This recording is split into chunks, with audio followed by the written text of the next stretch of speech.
Assalamualaikum warahmatullahi wabarakatuh. Perkenalkan, saya Agung Gumelar dengan NPM 0221230059.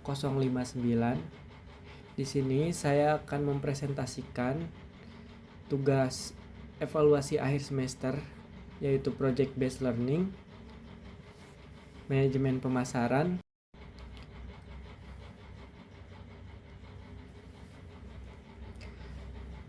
Di sini saya akan mempresentasikan tentang analisa pemasaran produk 9 bahan pokok sembako pada UMKM Warung Sembako Pak Suhanda di Kabupaten Bogor.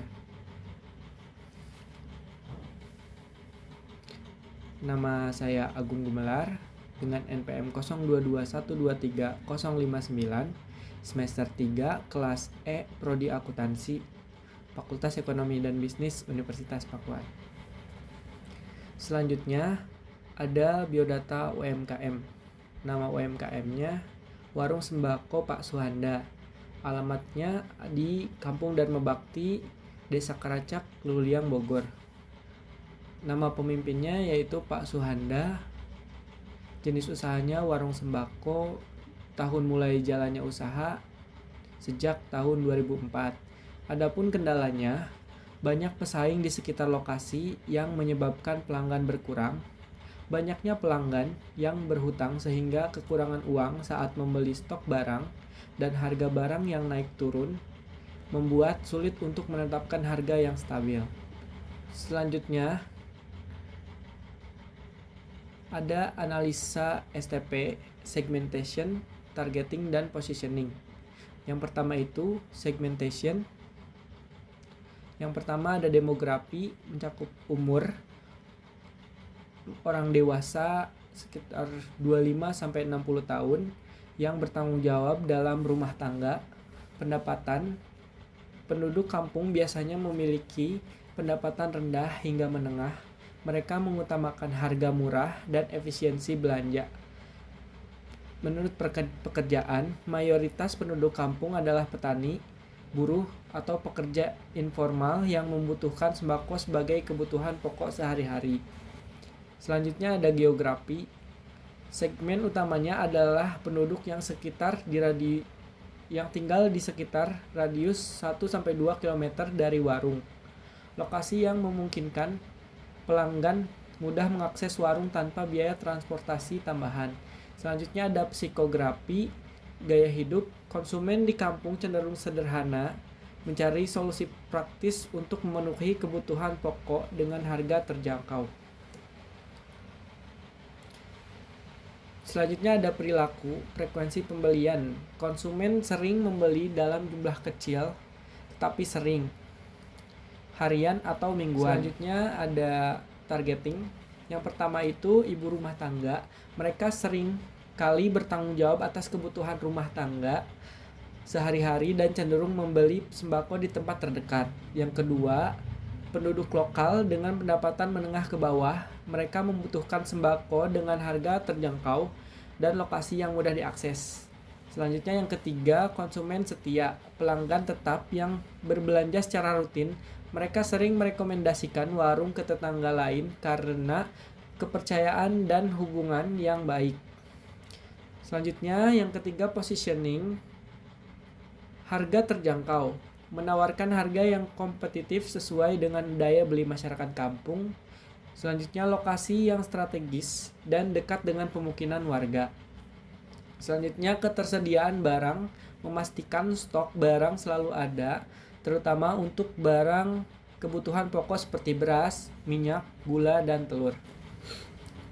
Selanjutnya ada bauran pemasaran atau marketing mix 4P.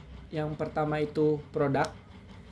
Produk utama yang harus tersedia di warung sembako yaitu beras, minyak goreng, telur, gula, mie instan, bumbu dapur, produk pelengkap, dan masih banyak lagi.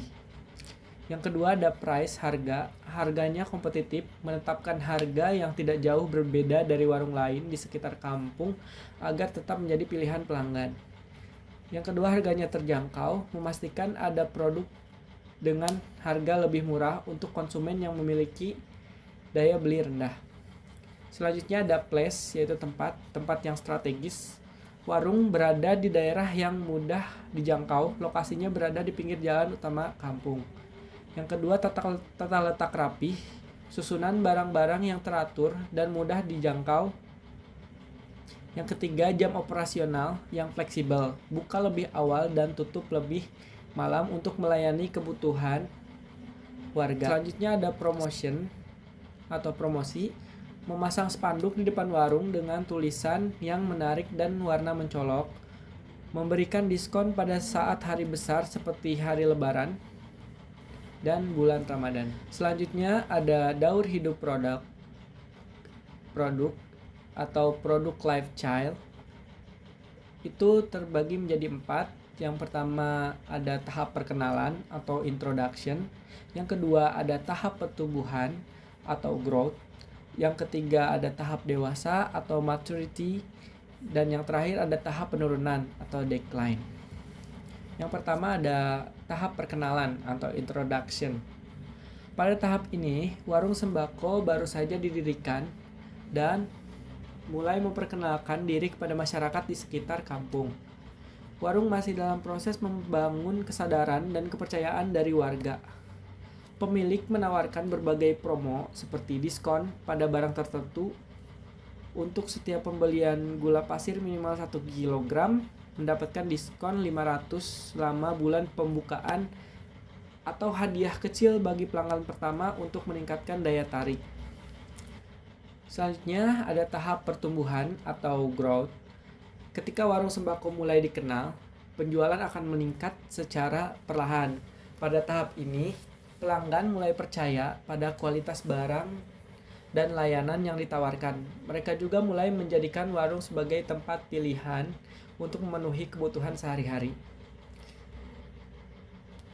Pada tahap ini, pelayanan harus ditingkatkan, seperti menyediakan layanan pesan antar sederhana untuk pelanggan di sekitar kampung. Hal ini tidak hanya meningkatkan kenyamanan pelanggan, tetapi juga memperluas jangkauan pasar warung. Selanjutnya ada tahap dewasa atau maturity. Pada tahap kedewasaan, warung sembako sudah menjadi pilihan utama di masyarakat kampung. Penjualan mencapai puncaknya karena pelanggan tetap telah terbentuk dan pelanggan baru datang secara berkala. Namun tantangan mulai muncul dari kompetitor lain seperti warung sembako baru di kampung yang menawarkan harga yang lebih murah. Pendapatan pada tahap ini cenderung lebih stabil dibandingkan tahap sebelumnya. Pemilik warung dapat mulai memperluas stok barang dengan menambahkan variasi produk sesuai permintaan pelanggan, seperti menjual merek-merek baru atau produk tambahan seperti snack, bumbu, dan minuman ringan. Warung meninggalkan produk yang kurang kuat dan lebih mengkonsentrasikan sumber daya pada produk yang menguntungkan. Menyediakan fasilitas tambahan seperti tempat duduk untuk pelanggan, mengoptimalkan tata letak warung agar lebih efisien dan menarik. Selanjutnya, tahap penurunan atau decline. Pada tahap ini, penjualan mulai menurun secara signifikan. Pelanggan lama mungkin beralih ke pelanggan lain karena harga yang lebih murah, kenyamanan yang lebih baik, atau variasi produk yang lebih lengkap. Jika tidak diatasi dengan baik, penurunan ini dapat berujung pada tutupnya usaha. Untuk menghadapi tahap ini, pemilik warung harus segera melakukan diversifikasi produk atau usaha. Misalnya selain menjual sembako, pemilik dapat mulai menjual gas LPG, pulsa, atau membuka usaha tambahan seperti warung makan kecil. Produk-produk yang kurang laku harus dikurangi dan fokus diarahkan pada barang-barang yang berputar cepat seperti beras, gula, dan minyak goreng.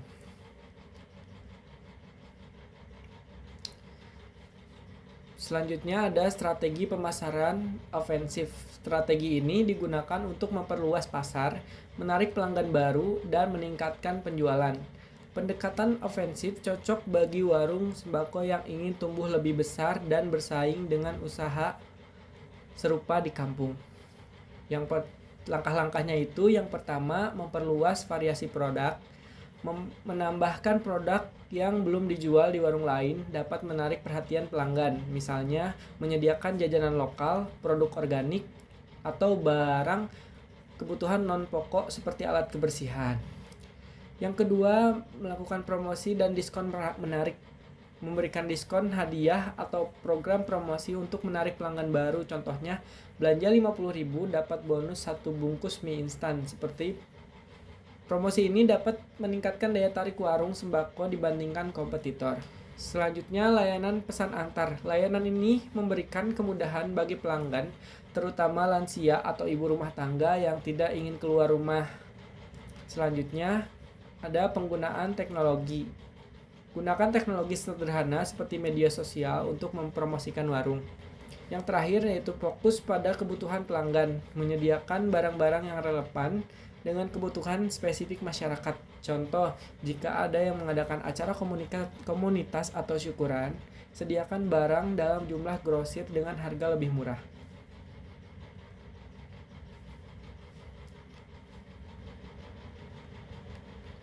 Selanjutnya, ada strategi pemasaran defensif.